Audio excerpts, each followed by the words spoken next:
Hello everyone, welcome to Prime Academy. तो start करते हैं आज की वीडियो में क्वेश्चन नंबर 111। अब तक हमने क्वेश्चन नंबर कर लिए थे 91 से लेकर 110 तक। ठीक है, हमारी सीरीज़ चल रही है जिसमें हम स्टेट के प्रीवियस ईयर क्वेश्चन पेपर कर रहे हैं। जो ये पेपर है आपका वो है जुलाई 2025 का, जो स्टेट का प्रीवियस पेपर हुआ था। ठीक है, ये सभी टीचिंग जो एग्ज़ाम दे रहे हैं मैथ्स के लिए, पीजीटी मैथ्स का, उनके लिए बहुत ही हेल्पफुल रहेगा। चलिए ठीक है, स्टार्ट करते हैं क्वेश्चन नंबर 111। तो क्वेश्चन में देखिए स्टेटमेंट क्या आपके पास, how many permutation of the letter of the word apple are there. तो इस क्वेश्चन को आप देखकर समझ गए होंगे कि परमुटेशन का क्वेश्चन है। ठीक है, परमुटेशन कॉम्बिनेशन। तो आप इसमें एप्पल में वर्ड जो टोटल देख रहे हो, सॉरी वर्ड मीन्स लेटर देख रहे हो टोटल, वो कितने हैं आपके पास यहाँ पे 5। तो 5 लेटर हैं, तो आपके पास इसमें 5 लेटर के अकॉर्डिंग जो कितने परमुटेशन हो पाएंगे, कितनी अरेंजमेंट्स हो पाएंगी, वो कितनी हो जाएंगी आपके पास 5 फैक्टोरियल। बट एक यहाँ पे केस ये भी है कि जो आपके पास रिपीट लेटर होते हैं या रिपीट जो थिंग्स हो रही हैं, उनकी वजह से कितनी थिंग्स रिपीट हो रही हैं यहाँ पे पी 2 टाइम रिपीट हो रहा है, तो उसके लिए आप 2 फैक्टोरियल डिवाइड करोगे। तो इसको अगर आप सोल्व करते हो तो 5 फैक्टोरियल को ओपन करेंगे, 5 into 4 into 3 into 2 into 1 and divide by 2 factorial, 2 into 1। तो 2 इज़ कैंसिल आउट एंड ये आपके पास हो जाएगा 12, 12 इंटू 5 इज़ योर 60। तो आपका 60 अरेंजमेंट्स होंगी टोटल, 60 आपके पास क्या हो सकते हैं परम्यूटेशन। तो इसका क्वेश्चन का आंसर हो जाएगा 60। ठीक है, चलिए करते हैं क्वेश्चन नंबर 112। तो इसमें आपको पूछा गया है कि इवेल्युएट कीजिए लिमिट 1 से लेकर 1 2 3 से लेकर n तक और डिवाइड बाय n स्क्वायर। तो देखिए ये आपके पास क्या है, आपके पास एक तरह से सम ऑफ n नेचुरल नंबर। अगर आप इसको सम कर सकते हो सम ऑफ नेचुरल नंबर का, तो वो फार्मूला आपके पास होता है sum of n natural number n into n plus 1 by 2 and divided by whole divided by n square, whole divided by n square. अब आप अगर इसमें लिमिट पुट करोगे n अप्रोच टू इन्फिनिटी, तो सबसे पहले आप उसको 1 बाई n की फॉर्म में लेकर आना पड़ेगा, मतलब या 1 बाई n है 1 बाई n स्क्वायर, क्योंकि जब आप n इन्फिनिटी पुट करोगे तो वो 0 हो जाता है। ठीक है, तो आप इसमें करें क्या, n स्क्वायर को डिवाइड करेंगे। देखो limit n approach to infinity, यहाँ पे आप इसको अंदर मल्टीप्लाई करते तो आपके पास आ जाएगा n स्क्वायर प्लस n, और डिवाइड में था आपके पास 2n स्क्वायर, 2n स्क्वायर। अब अलग अलग के हम डिवाइड में रख लेते हैं n स्क्वायर को, तो आपके पास वैल्यू क्या हो जाएगी यहाँ पे n square by 2n square which is your 1 by 2 and n by 2n square which is your 1 by 2n। ठीक है, ये समझ गए होंगे आप। तो अगर हम अब n की वैल्यू इन्फिनिटी पुट करते हैं यहाँ पे, तो ये तो आपके पास 1 बाई 2 रहेगा विदाउट n है, और यहाँ पे कितना हो जाएगा 1 by 2 plus 1 by 2 into infinity, और 1 बाई इन्फिनिटी कितना हो जाता है आपके पास 0। तो 1 by 2 plus 0 which is your 1 by 2। तो आंसर हो जाएगा इसका फर्स्ट 1 बाई 2। ठीक है, लिमिट के क्वेश्चन है, तो इन्फिनिटी अगर हम पुट कर रहे हैं तो हमें 1 बाई n की फॉर्म में कन्वर्ट करना पड़ेगा। ठीक है, x को अगर पुट करते हैं तो 1 बाई x की फॉर्म में। चलिए आगे क्वेश्चन है आपके पास, लिमिट का ही क्वेश्चन आई थिंक ये है आपके पास, what is the sum of the series. Okay, ये हमें सीरीज़ का सम करना है, this not the question of the limit, but ये आपके पास है जीपी हो सकता है, दोनों इसमें कॉम्बिनेशन लगेगा। तो देखो हम चेक करते हैं, हमारे पास 2 टाइप्स की यहाँ पे सीरीज़ बन रही है, एक 1 by 2, 1 by 2 cube, 1 by 2 raise to power 5। ठीक है, ऐसे आपके पास चल रहा है। और सेकंड है आपके पास ये 1 by 3 square, 1 by 3 raise to power 4। ठीक है, ये आप देख रहे होंगे यहाँ पे। तो 2 डिफरेंट सीरीज़ चल रही हैं, और ये कहाँ तक चल रही हैं आपके पास, इन्फिनिटी तक। तो पहली अगर मैं सीरीज़ लिखता हूँ तो वो 1 by 2, 1 by 2 cube, 1 by 2 raise to power 5, ये इन्फिनिटी तक। ठीक है जी, तो आप इसमें देखोगे तो फर्स्ट टर्म आपके पास कितनी आ रही है 1 by 2 and your r is your 1 by 2 square. तो इसका अगर मैं सम टू इन्फिनिटी करूँगा तो फॉर्मूला क्या हो जाएगा, a into a by 1 minus r. A कितना था हमारा 1 by 2 and r is our 1 by 2 square, मतलब 1 बाई 4। इसको सोल्व कर लेते हैं 1 बाई 2, तो ये आ गया आपके पास 4 माइनस 1 बाई 4, जिसको आप लिखोगे 1 बाई 2 इंटू 4 बाई 3। ठीक है जी, ये आपके पास हो गया 2 बाई 3। तो इस सीरीज़ का सम जो आता है वो आप लिख सकते हो 2 बाई 3। अगर मैं दूसरी सीरीज़ देखता हूँ which is your 1 by 3 square, 1 by 3 raise to power 4 and 1 3⁶ up to infinity. तो इसमें आपके पास फर्स्ट टर्म होगी 1/3² मतलब 1/9 एंड r हो जाएगा आपके पास 1/3² बाय 1, ये भी आपके पास कितना आएगा 1/3², ठीक है। तो 1/ हम बोलेंगे 9। तो इसका अगर हम सम निकालते हैं, sum to infinity which is your a/(1 - r)। तो देखिए क्या हो जाएगा, a कितना है आपका 1/9 एंड r कितना आया 1/9। इसको सब्ट्रैक्ट करेंगे तो कितना आ जाएगा 1/9 and this is your 8/9, 9 cancel out and it is your 1/8। तो दूसरी सीरीज़ का जो सम आ रहा है वो कितना हो गया आपके पास 1/8। तो टेक्निकली हम इन दोनों चीज़ों को कि एक ही सीरीज़ की बात हो रही थी, ठीक है, इन दोनों का सम करेंगे तो टोटल सम जो आ जाएगा आपके पास, टोटल सम आपके पास क्या होगा, जो ये सीरीज़ थी इसका सम प्लस इस सीरीज़ का सम, इसका कितना आया था आपके पास 1/8। तो कर लेते हैं 2/3 प्लस 1/8। तो देखो आप एलसीएम कितना आ जाएगा 3 and 8 का 24 and this is your 16 plus 3। तो आंसर हो जाएगा 19/24। तो 19/24 आपके पास क्वेश्चन और फोर्थ आंसर आपका करेक्ट हो जाएगा, ठीक है जी। तो ऐसे करना था, इसमें जीपी का क्वेश्चन था पर इसमें 2 सीरीज़ आ रही थी। अब देखो क्वेश्चन नंबर है आपके पास 114, what is the centre of the circle. अब इसमें सेंटर ऑफ द सर्कल पूछ रहा है आपको। तो इक्वेशन को अगर आप देख रहे हो, ठीक है, यहाँ पे कैसे करेंगे इसमें, तो आपके पास एक जनरल इक्वेशन होती है सर्कल की x² + y², ठीक है, and plus 2gx + 2fy + c = 0। तो आपके जो सेंटर होते हैं यहाँ पे, सेंटर अगर आप लिखोगे तो क्या आएगा -g एंड -f, ठीक है, -g एंड -f आपके क्या होंगे, सेंटर आएंगे। तो इसमें आप चेक कर सकते हो -g, तो आपके पास 2g की वैल्यू कितनी आ रही है यहाँ पे 6, तो g कितना आ गया आपके पास 3, और 2f की वैल्यू कितनी है आपकी -4, तो f कितना आ गया आपके पास -2, ठीक है। तो इस बेस पे आपने ये करा। तो आगे देखो क्या करेंगे, आप सेंटर जो होंगे आपके -g और -f होते हैं, तो सेंटर के कोऑर्डिनेट क्या बन जाएंगे आपके पास -3 एंड +2, क्योंकि नेगेटिव करेंगे g का तो -3 आ जाएगा, f का नेगेटिव करेंगे तो +2 आ जाएगा। तो ऑप्शन नंबर 4 क्या हो जाएगा आपके पास करेक्ट, ठीक है जी। हाँ जी, नेक्स्ट क्वेश्चन देखिए 115। इसमें आपको पूछ रहा है the foci of an ellipse are ±2 0 and आपको एसेंट्रिसिटी गिवन है। What is the equation of the ellipse if it is given that centre is at the origin and axis are along the coordinate axis. तो आप देखोगे इसमें आपको equation check करनी है, ठीक है। तो मैंने इसको पहले भी जैसे हाइपरबोला क्वेश्चन किया था, तो हमने ऑप्शन से चले गए थे, जिस ऑप्शन में हमें ये जैसे इसकी फोकाई है तो वो आ रही हो आपके पास और इसेंट्रिसिटी 1/2 आएगी, उसके अकॉर्डिंग चेक कर सकते हैं। तो देख लेते हैं दोनों मेथड कैसे होंगे। तो फर्स्ट ऑफ ऑल अगर मैं फर्स्ट इक्वेशन चेक करता हूँ, ठीक है, फर्स्ट इक्वेशन में क्या है आपके पास a² कितना आ रहा है 36 एंड b² कितना है आपका 11।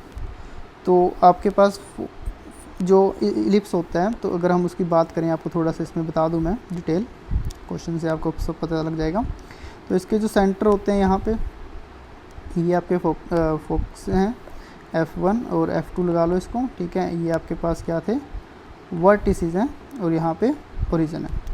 तो कोऑर्डिनेट क्या हो जाते हैं, ये आपका a,0 दिस इज़ -a,0 अगर मैं इसको हॉरिजॉन्टल इलिप्स बोल रहा हूँ, ठीक है। और यहाँ पे आपके पास AE -AE,0 और this is your AE,0 where a क्या होता है आपके पास इंसेंट्रिसिटी। इंसेंट्रिसिटी ऑफ इलिप्स के लिए क्या बनेगा आपके पास फॉर्मूला, इंसेंट्रिसिटी आपकी हो जाएगी a² -b² ओवर a², ठीक है। तो यहाँ से आप इसके थ्रू आप इंसेंट्रिसिटी देखते हैं। आपको ये गिवन है ना, तो इलिप्स के आपको फोक्सी दे रखा है, तो मतलब AE की वैल्यू कितनी है, वो है आपके पास 2 ± 2, मतलब एक इधर हो जाएगा प्लस इधर हो जाएगा +2,0 और ये आपके पास -2,0। तो यहाँ से हम सीधा देखो इसेंट्रिसिटी गिवन थी 1/2, तो हम क्या निकाल लेते हैं, ए की वैल्यू निकाल लेते हैं, या तो ऐसा करते हैं, ठीक है जी। तो क्या हो जाएगा, ए ई कितना था आपके पास 1/2 इज इक्वल टू 2, तो ए कितना आएगा आपके पास 4। अगर ए 4 आ रहा है तो इसकी हेल्प से आप क्या करोगे, बी स्क्वायर फाइंड कर सकते हो। तो बी स्क्वायर कहाँ से आ जाएगा, इस इक्वेशन से। अब इस इक्वेशन में इसेंट्रिसिटी कितनी थी 1/2 और आपके पास ए स्क्वायर आया। अगर ए आर आपके पास 4 तो हम इससे ए स्क्वायर निकाल लेंगे which is your 16 minus B square over A square. A square कितना हो जाएगा यहाँ पे आपका 16। तो अगर स्क्वेयरिंग बोथ साइड करेंगे आप तो कितना हो जाएगा 1/4 is equal to 16 minus B square is equal to 16। ठीक है जी, इसको सॉल्व कर लेते हैं। 4 ने कट कर दिया इसको 4 पे, तो आगे आपके पास 4 is equal to 16 minus B square. तो बी स्क्वायर की वैल्यू हो जाएगी आपके पास 16 माइनस 4 सॉरी, तो ये आ गया 12। अब बी स्क्वायर मिल गया मुझे और आपका ए स्क्वायर आ गया। ए स्क्वायर कितना था 16, बी स्क्वायर कितना आया 12। तो इसको आप देखकर इक्वेशन लिख सकते हो, क्योंकि हमारे पास ये X square upon A square 16 plus Y square upon B square 12 equal to 1। ठीक है, ऑप्शन मेथड से जाओगे तो फिर आपको अभी चेक करना पड़ेगा कि इसमें ये फॉलो कर रहा है। ठीक है जी, क्योंकि उसमें बी स्क्वायर की वैल्यू हमें फाइंड करनी पड़ेगी। अभी इसको ऑप्शन मेथड के बजाय आप दूसरे मेथड से कर सकते हो कि आप जो डाटा गिवन होता है उसको यूज़ करके। हाँ जी, क्वेश्चन नंबर 116। हाँ जी, क्वेश्चन नंबर 116 स्टार्ट करते हैं। तो इसमें पूछा हुआ है कि स्केलर मैट्रिक्स आपको गिवन है, ठीक है, और उसका ऑर्डर कितना है आपके पास n इंटू एन ऑर्डर का है। आपको इसमें पूछ रहा है मैट्रिक्स में the trace of the A is equal to. तो ट्रेस क्या होता है आपके पास, जितने जो आपके पास मैट्रिक्स होती है, स्केलर मैट्रिक्स का मतलब क्या है, पहली बात तो ये पता नहीं स्केलर मैट्रिक्स है क्या आपके पास। स्केलर मैट्रिक्स में क्या होता है, कोई भी आपके पास डायगोनल एलिमेंट्स होगा, बाकी सारे नॉन डायगोनल क्या हो जाते हैं, जीरो हो जाते हैं। मान लो अगर मैं 3/3 ऑर्डर की मैट्रिक्स दिखा रहा हूँ तो यहाँ पे सभी जो डायगोनल एलिमेंट्स हैं वो क्या है, सेम है एक तो, ठीक है, सभी सेम होंगे। अगर यहाँ पे कोई भी कांस्टेंट है, स्केलर कोई भी हो सकता है यहाँ पे के ऐसे, तो अगर मुझे इसका ट्रेस निकालना है तो मुझे sum of the all diagonal element कर देना होता है। अगर ये 3/3 ऑर्डर की मैट्रिक्स थी तो मेरे पास इसका ट्रेस आता है, ट्रेस ऑफ दिस 3k, ठीक है। बट अगर ये ऑर्डर आपका बढ़कर n इंटू एन हो जाएगा तो आप कहोगे कि इसकी जो आपके पास ट्रेस आएगी वो n टाइम ऑफ k आएगा। तो ऑप्शन नंबर 4 इसका करेक्ट हो जाता है। ठीक है, यस, क्वेश्चन नंबर 117 डिस्कस करते हैं। तो इसमें आपको पूछ रहा है the focal distance of a point given है आपको, focal distance of a point on the parabola y square 12x is 4। अब ये फोकल डिस्टेंस होता है क्या है कि जो आपके पास फोकल डिस्टेंस है, ठीक है, क्योंकि हमारे पास ये पैराबोला बन रहा है राइट पैराबोला, तो इसके अकॉर्डिंग हम फोकल डिस्टेंस लिखेंगे। वो होगा आपके पास जितना भी एक्स का कोऑर्डिनेट है उसमें आप a ऐड कर देंगे, ठीक है, x प्लस a। क्या होता है आपके पास, डिस्टेंस ऑफ द ओरिजिन से आपके पास फोकस का डिस्टेंस, ये है आपका, ठीक है, a की वैल्यू। तो अब देखो करें क्या, इसमें आपको गिवन है फोकल डिस्टेंस आपका 4x प्लस a, तो हमें a निकालना है। a कैसे आएगा, जो आपकी इक्वेशन है y square equal to 4ax होती है, इसके साथ कंपेयर किया तो 4a इक्वल टू 12 था, तो a कितना आ गया आपके पास 3। ठीक है जी, तो अगर मैं इसको a को यहाँ पुट करता हूँ तो x plus 3 equal to 4, x की वैल्यू कितनी आ जाएगी आपके पास, ये आ जाएगी 4 माइनस 3 1। तो हमें x जो इसमें पूछा था एब्सिसा, जो x की वैल्यू होगी वहाँ पे क्या आ जाएगा, एब्सिसा ऑफ दिस पॉइंट आ जाएगा। तो x की वैल्यू कितनी आ रही है 1, तो 1 इज़ द क्वेश्चन नंबर इसमें है जो ऑप्शन में 117 में फर्स्ट ऑप्शन इसका करेक्ट हो जाएगा। ठीक है जी, अगर ये आपका अपवर्ड पैराबोला होता तो आपके पास फोकल डिस्टेंस क्या हो जाता है y प्लस a हो जाता। ठीक है, तो ये ध्यान रखेंगे, इंपॉर्टेंट क्वेश्चन है क्योंकि इसमें अक्सर बच्चे कंफ्यूज हो जाते हैं। 118 देखते हैं। तो इसमें आपको पूछ रहा है यहाँ पे, इफ़ द स्ट्रेट लाइन, ये आपकी कंप्लीट एक लाइन यहाँ तक है, is perpendicular to the line this, then what will the value of k। तो आपको पता है कि अगर आपके पास लाइंस परपेंडिकुलर होती हैं L1 एंड L2 लाइंस हैं परपेंडिकुलर, तो उनकी जो स्लोप आएगी, let's say first slope is m1 and second slope is m2, तो product of the slope always equal to -1 होता है। ठीक है, ये आपने यूज़ करना है।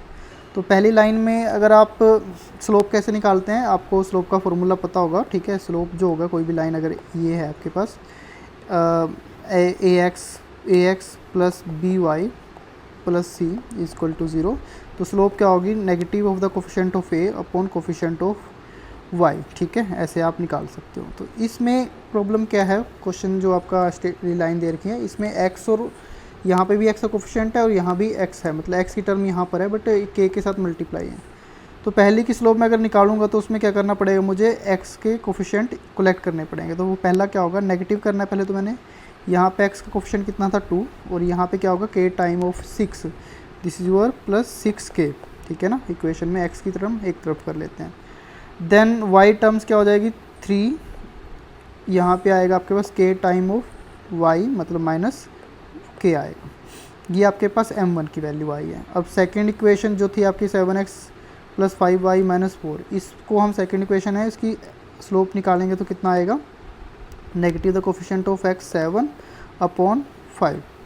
अब हम क्या करेंगे, इन दोनों का प्रोडक्ट इज इक्वल टू कितना रख लेंगे, -1। इसको सॉल्व करके हमारी क्या आ जाएगी, k की वैल्यू। इजी क्वेश्चन है। ठीक है, तो कर लेते हैं इसको। क्या होगा, यहाँ पे -2 plus 6k divided by 3 minus के, मल्टीप्लाई कैसे करेंगे आप, माइनस के 7/5 इज इक्वल टू -1। तो देखिए नेगेटिव के साथ यहाँ पे नेगेटिव ये कैंसिल आउट हो जाएगा, इधर -1 रहेगा जिसको हम सीधा मल्टीप्लाई कर देते हैं उधर। ठीक है, तो ये आपके पास हो जाएगा, 7 को इधर मल्टीप्लाई करेंगे 14 plus 42k is equal to, यहाँ पे ये 3 माइनस के और 5 मल्टीप्लाई होंगे -1 के साथ, तो ये 5 हो जाएगा -5, और ये होगा आपका 3 माइनस के। तो आप इसको सॉल्व कर लो, राइट पार्ट को, माइनस का 15 plus 5k then 14 plus 42k। आप क्या करोगे, इसमें k की टर्म्स एक तरफ कर लो। ठीक है, ये कितना हो जाएगा आपके पास, 42 माइनस 5k and -15 and -4, तो this will gives you 37k is equal to -29, k will be -29 upon 37। तो ये आप इसमें कर सकते हो इस क्वेश्चन को। ठीक है, k फाइंड करना था। तो ये आपको अगर लाइंस पैरेलल होती तो आपको पता है, अगर लाइंस पैरेलल होती है तो slope of m1 is equal to slope of m2। Parallel lines के लिए क्या होती है, स्लोप्स इक्वल रहती है। ठीक है जी, तो ये था क्वेश्चन 118। नेक्स्ट क्वेश्चन पे चलते हैं, 19 स्टार्ट करते हैं। तो इसमें आपको पूछ रहा है कि ये इंटीग्रेशन का जो इंटीग्रेंड होता है इसका आपके पास वैल्यू कितनी होगी। तो इसमें आपके पास क्या है, ग्रेटेस्ट इंटीजर फंक्शन इन्वॉल्व है। तो लिमिट में आप देखो, लिमिट जो आ रही है आपकी -1 से लेकर +1 तक, तो ये इंटीजर्स हैं। तो इनके बीच में एक इंटीजर और आएगा जो कि क्या है आपके पास 0। तो 0 अगर आ रहा है आपके पास, तो हम इसको क्या करेंगे, लिमिट को स्प्लिट करेंगे। एक तो -1 से 1 तक ये फंक्शन आपका x minus greater integer of x dx, इसको स्प्लिट करेंगे। ठीक है, दो चीज़ों में, एक हो जाएगा -1 से 0 x minus mode x dx। अब इसमें आपको ये चेक करना है कि जब मैं 0 लिख रहा हूँ ना, तो ये -1 से अगर लिमिट आपकी ये है कि -1 से लेकर 0 तक, तो ग्रेटेस्ट इंटीजर क्या हो जाएगा, उसकी वैल्यू कितनी आएगी, वो आपके पास जितना भी आप इसे पुट करोगे तो -1 उसकी वैल्यू आएगी। ठीक है, तो यहाँ पे वैल्यू कितनी होगी, इसके बीच में अगर लाई करेगा x तो आएगी -1। तो यहाँ पे मैं क्या पुट करूँगा, इसको लिमिट में आप यहाँ पे ही क्या पुट कर दोगे, x greatest integer of this it will be की -1, तो -1 पुट करेंगे dx। ठीक है, ये आपका dx आ गया। फिर प्लस 0 से 1 और x, अब ग्रेटर इंटीजर कितना हो जाएगा, ग्रेटर इंटीजर जब आपके पास अगर x बिलोंग करता है किसमें, 0 से लेकर 1 तक, तो उसमें उसकी वैल्यू कितनी आएगी ग्रेटर इंटीजर की, वो वैल्यू होगी आपके पास 0। तो यहाँ पे आप 0 रखोगे। ठीक है, dx। तो इसको इंटीग्रेट करना है आपने, तो ये आपका हो जाएगा x² और यहाँ पे माइनस माइनस प्लस 1 की इंटीग्रेशन आ जाएगी आपके पास x, और x की आई थी x²/2। लिमिट आपकी कितनी होगी -1 से 0, प्लस इसकी इंटीग्रेशन कितनी आएगी x²/2, और लिमिट क्या होगी 0 से 1। तो देखो इसको सोल्व कर लेते हैं। यहाँ पे अगर हम ऊपर लिमिट पुट करेंगे 0/2 प्लस 0, लोअर लिमिट पुट करी तो -1 का स्क्वायर 1/2 -1, ये इसकी वैल्यू आई है। ठीक है, अब सेकंड फंक्शन पुट करते हैं। यहाँ पे क्या होगा 1/2 एंड लोअर लिमिट पुट करेंगे तो 0 आ जाएगा। तो देखो कितना हो जाता है, 0 था, ये कितना आया था आपका -1/2, 1/2 -1 कितना हो जाएगा आपका -1/2, और उसको अगर नेगेटिव से मल्टीप्लाई करेंगे +1/2, तो ओवरऑल कितना हो जाएगा 1/2 + 1/2 विच इज़ योर 1। तो ऑप्शन नंबर 4 क्या हो जाएगा इसका करेक्ट। ठीक है जी, समझ में आ गया आपको। साथ में किया भी हुआ है ना, ये किसी ने किया हुआ है क्वेश्चन, तो उसने भी ऐसे इसको सेपरेट किया हुआ है तो आप देख सकते हो। चलिए क्वेश्चन 120 लास्ट क्वेश्चन है इसका। ठीक है, हम डिस्कस करेंगे इसमें। ये आपके पास क्वेश्चन आप देखकर समझ गए होंगे कि इसका क्वेश्चन है आपका एप्लीकेशन ऑफ डेरिवेटिव। और इसमें आपको करना क्या होता है, जब भी ऐसे क्वेश्चन आएंगे जो गिवन है उसके अकॉर्डिंग आप चलते हैं। ठीक है, इसमें देखो क्या कह रखा है आपके पास, what is the rate of change of the volume of sphere with respect to its surface area when radius is 2 centimetre. तो यहाँ पे तो आपको rate of change of volume करना है। तो गिवन हमें किसका है, वॉल्यूम ऑफ स्पीयर। स्पीयर की वॉल्यूम के फॉर्मूलेज आपको यहाँ पे पता होने चाहिए। ठीक है, तो मैं आपको बता देता हूँ। स्पीयर है तो उसकी जो वॉल्यूम होगी, स्पीयर की वॉल्यूम, ठीक है, स्पीयर वॉल्यूम आप लिखते हो 4/3 πr3। ठीक है जी, तो आपको क्या करना है इसमें, rate of change of volume with respect to area. तो हमें वॉल्यूम को चेंज करना है विद रिस्पेक्ट टू एरिया। ठीक है, तो ये करेंगे हम इसमें। तो वो जब आपकी रेडियस कितनी थी 2 सेंटीमीटर, रेडियस कितनी थी 2 सेंटीमीटर। तो देखो कैसे करेंगे आपका, अगर हम यहाँ पे देखें तो जो वॉल्यूम में चेंज आ रहा है विद रिस्पेक्ट टू एरिया, तो हम पहले क्या करेंगे dV/dr निकाल लेते हैं, और यहाँ पे dA/dr निकाल लेते हैं। इन दोनों की रेशो कर लेते हैं, क्योंकि ये क्या होगा, इसके साथ ये कैंसिल आउट हो जाएगा। और आपको कि हमें चेंज तो हमें रेडियस की गिवन वैल्यू है ना, तो हम रेडियस के विद रिस्पेक्ट टू ही क्या करेंगे, डेरिवेटिव कर सकते हैं, कि हमारा मेन वेरिएबल यहाँ पे क्या है, रेडियस है। तो अगर मैं इसको भी ऐसे लिखता हूँ dV/dr, और ये आपका dA/dr, तो सरफेस एरिया में भी चेंज करना पड़ेगा आपको। सरफेस एरिया कितना होता है 4πr²। तो देखो कितना हो जाएगा d/dr ऑफ 4/3 πr³, और सरफेस एरिया का फॉर्मूला क्या होगा d/dr ऑफ 4πr²। तो यहाँ पे आपका ये कांस्टेंट है, ये तो कैंसिल हो जाएंगे, 4π 1/3 ऊपर से बचेगा, और r³ की डिफ्रेंशिएशन करोगे तो कितना आएगा 3r²। और यहाँ पे आपके पास इसकी करेंगे तो कितना आएगा 2r। तो डैट मीन्स अगर आप ये 3 के साथ 3 कैंसिल आउट कर देते तो आपके पास आ गया 1/2, ऊपर आ गया r, 1/2 r। तो हमें रेडियस कितनी थी गिवन आपके पास 2। तो रेडियस अगर 2 गिवन है, जब रेडियस आपको change in volume with respect to area, तो आप इसमें रेडियस की वैल्यू कितनी पुट करोगे 2। तो 1/2 × 2 विच इज़ योर 1। तो यहाँ पे देखो किस ऑप्शन में दे रखा है आपको 1, सेकेंड ऑप्शन में। ठीक है जी, तो ये था हमारा क्वेश्चन नंबर 120। तो आज की वीडियो में इतने क्वेश्चन करते हैं, अभी 10 क्वेश्चन। ठीक है, नेक्स्ट क्वेश्चन आपकी नेक्स्ट वीडियो में आएंगे। तो ये पार्ट आपको समझ में आया होगा इसका। ठीक है, thank you very much for watching this video.